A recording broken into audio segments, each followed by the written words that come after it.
Get ready for the dictation. Start.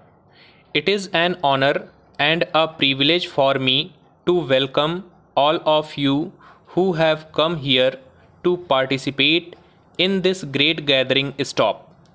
We are happy, for various reasons, that you decided to hold this conference of the great international financial agencies in Delhi. Stop. This would enable us to know you better and to learn much from you. Stop.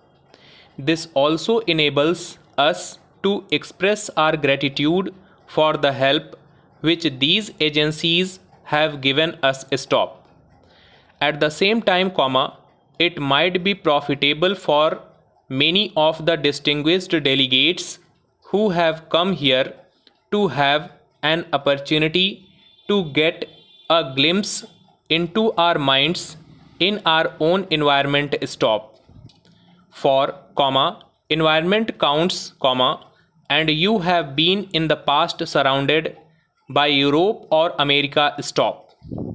It is good, therefore, that for a change you should feel the sun of Asia and the problems that pertain to Asia. Stop. I do not mean to say that Asia is one solid, whole, thinking alike and acting alike, of course not. Stop. And yet, it may have certain common features. Stop. Even now, you have the problems of West Asia which are peculiar to it. Stop. You have the great tensions and dangers at present in the far east of Asia, and you have the problems of southern Asia. Stop. The problems are different. Stop. But they have a major connecting link, which is the tremendous ferment and change in Asia. Stop. Another important factor which you may remember is that Asia is not continent which has only recently come into the light, if I may say so. Stop. If a conference of this nature could have met some 300 years ago, it would probably have found that apart from other fields of thought, Asia was rather ahead of the rest of the world, even in the technological sphere. Stop. Something happened subsequently which stopped its progress, making it static, even stagnant, while the countries of Western Europe and America went fast ahead and brought about the Industrial Revolution. Stop. Europeans came to India because India was a producer not of raw materials but of manufactured goods which went to Europe and elsewhere. Stop. It had a standard of living as most other countries then, and even higher. Stop.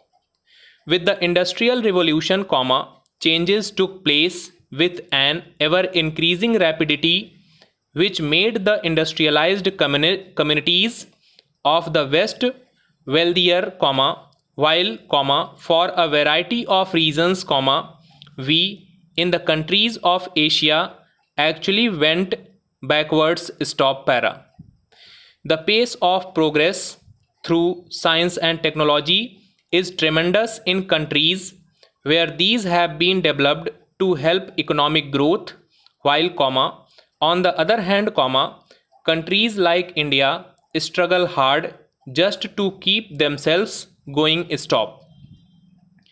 It is a life and death struggle, not for a group here or a group there, but for the nation as a whole, for the 400 million people who live here. Stop.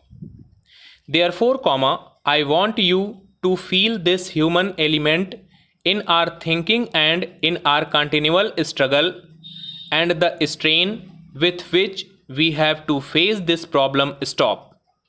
No doubt, We have to look upon the problem from the point of view of our resources, but even more important is the human element involved in it and the deep ferment going on in the minds of hundreds of millions of people.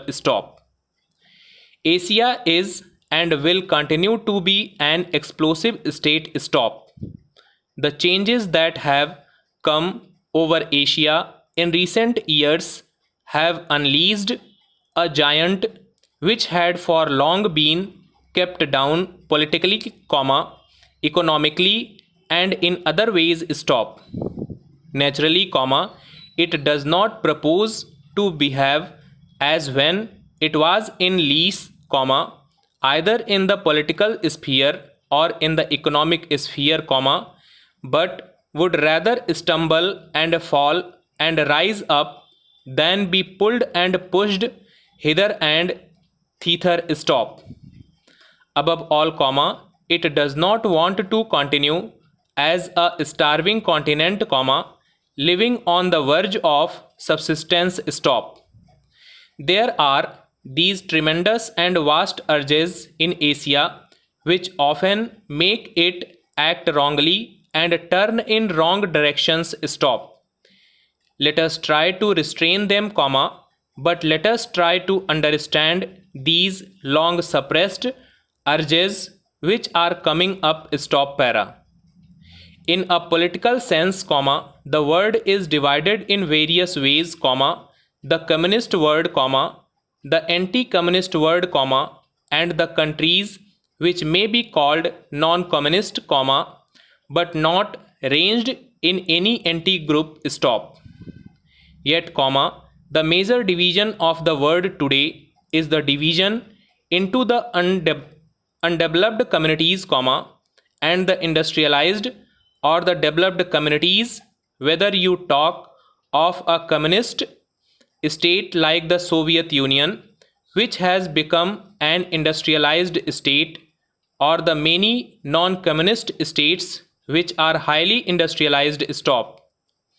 Though the latter may differ in their politics and in their economic theories, in the final analysis they worship the same God, the God of industrialization, of higher production and the utilization of nature's power and resources to the greatest advantage. On the other hand, the underdeveloped countries struggle hard for a bare subsistence, and the realization is growing that if they do not expand their productive capacity substantially to offset the rate of their population growth, they remain where they are, or they go down.